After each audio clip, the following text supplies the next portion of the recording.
More than you know, more that lies beneath the surface, more than I'll show. Oh, that's too low. Hold on a second. That's not good lighting. Hold on.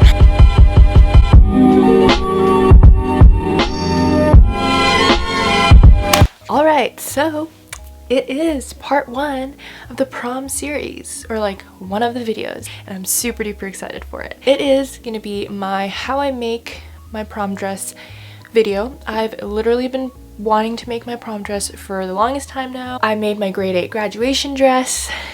Here's a picture of it. I'm quite proud of it. Honestly, I'm pretty impressed looking back, because that was definitely one of my only dress, my first dress that I made and wore like out and about, let alone for my graduation. And I honestly got a lot of compliments on it regardless of it being like, they didn't even know it was handmade. They just thought it was a really nice dress, so that was great. Anyways, basically I'm gonna be making my prom dress. Let me actually grab the fabric that I got for it. Okay, so here's the fabric. I just put it in a Aritzia bag because I have too many of those, but I thrifted it here. Basically, the bit of the backstory with selecting the fabric. I think in grade 9 and 10 I was brainstorming what color I wanted my prom dress to be, and so I thought that I wanted it to be emerald green, which honestly I wouldn't mind that. I love green.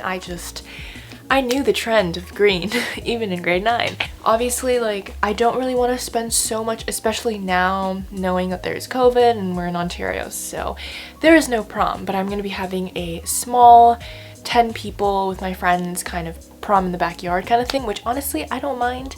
I think that would, honestly, it's better because we save like 80 bucks from the ticket and you don't have to feel awkward taking pictures because it's just your friends, and you can decorate, which we all know I love decorating, so yes. Anyways, basically I wanted it to be emerald green, but I couldn't find it at the thrift store, or not really, it was just I was browsing around and I found this beautiful, like, look at it, look at it. It's like this maroon red color. I was debating between emerald green, maroon red, and this mauve pink, but because I came across this beautiful red color, I was like, hell yeah, I'm gonna take it. And it was, I think, $12, and there's definitely at least 5 yards or 6 yards, which, what is it called? Crystal organza fabric. It's crystal organza fabric with embroidery. With this, if you were to go to Fabricland, it would probably be at least 30-50 bucks per yard, and I got this for $12 for at least 6 yards, which is crazy. So super stoked about this. It's like the prettiest, it's not just organza, it's kind of like a shiny organza that's between maroon red and black, and it's just lovely. And then I also just picked up this basic red fabric, also from the thrift store. I think it was $5, and there's at least 5 or 6 yards in this as well. Calculating all of our expenses so far, $12 for the outer layer and $5 for the lining. So that is $17. And I also already had the maroon red thread. I'm just gonna actually go out to get the maroon red ribbon, either from Fabricland or Walmart, and I think that's it. That, and then a zipper as well. That's about it. This dress will definitely be under 50-60 bucks, which is pretty good, and I get the chance to be like, I made this, so yeah. Anyways, sorry for the super long intro. I'm just so excited, and this is honestly a video that I've been looking forward to making for the longest time, so I want to include all my thoughts in it so I can look back and hopefully smile because the outcome came out really well. But yes, enjoy watching. See you on the other side. Alright, so starting on the planning process, here's the fashion sketch of what I would like my dress to be like. And for those of y'all that watch any of my videos, you'll probably recognize this design. It's basically the same design as my dress video, my DIY dress video. So I just went ahead and used this pattern, just altering the back so that it extends higher so I have room to add the corset loop. So I just went ahead and laid the pattern on and cut out the pieces.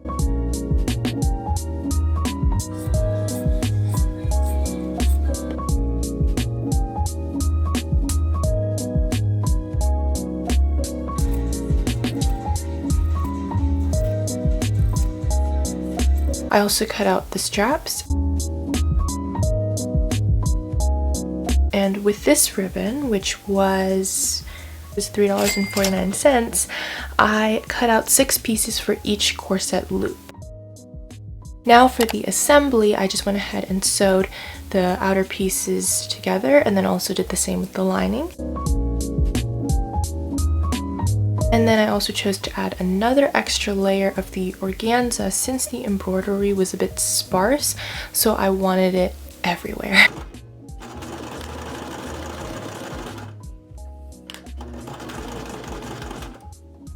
And then making little snips where the curves are so that when you flip it inside out, it's nice and smooth and curved. Then the part that I dread the most, it's the straps, because flipping it inside out is a literal nightmare. Like, it is just no, especially the thinner the strap is. Now that I have the front and lining sewn, I'm going to put the good side to attach them together, and then also making sure to sandwich in the straps and the corset loops between the 2 layers.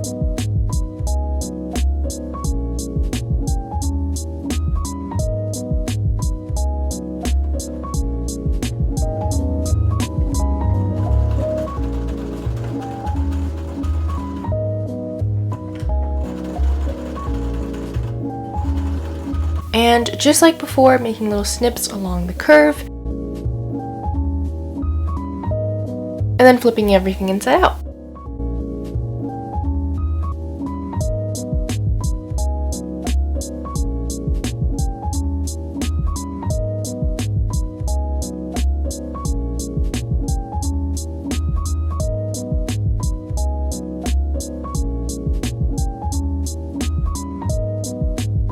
And then I just hand sewed the other end of the strap to the back, because this way you can't see the stitch on the outside of the top if you flip it over.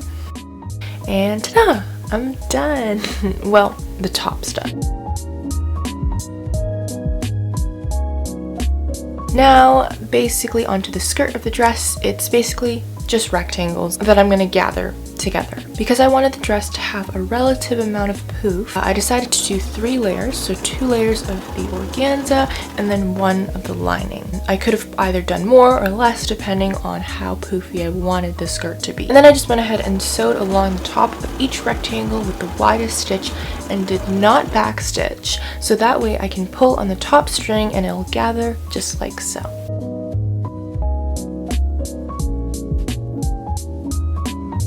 Doing that for each individual layer, I just used a normal stitch then to attach all the 3 layers together.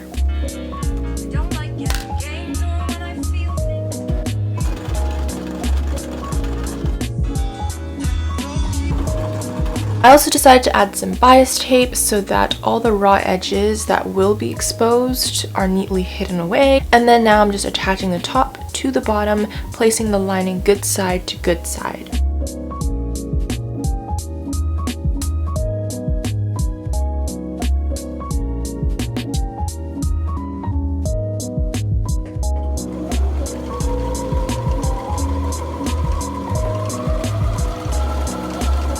And then lastly, I'm basically just attaching the zipper, which the zipper was about $1.05. It was a great deal because Fabricland was having a 50% off curbside orders, so that was great. And then also a hook and eye at the top of the zipper, and then I also cut ribbon for the lace-up part. The ribbon was about, I think 100 inches. And ba-bam! She's done! Well, almost. I just went ahead and wore the heels that I'll be wearing with this dress, and I asked my mom to help out with the pinning so I can hem the dress to the right length.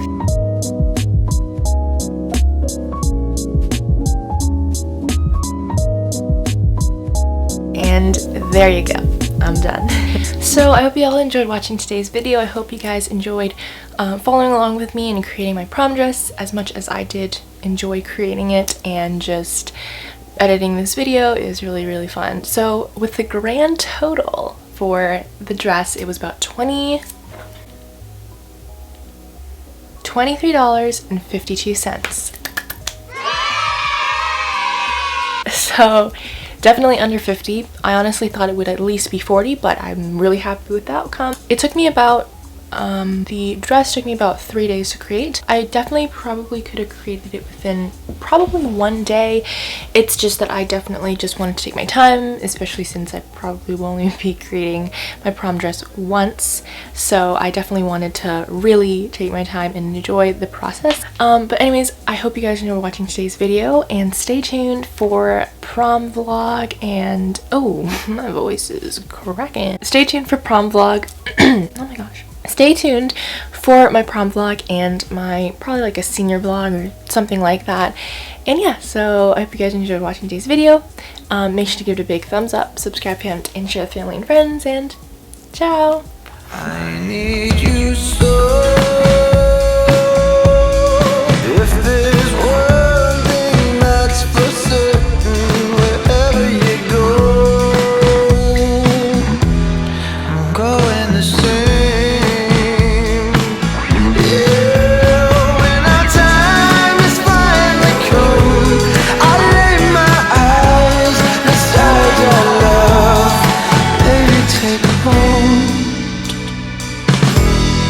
Take my hand.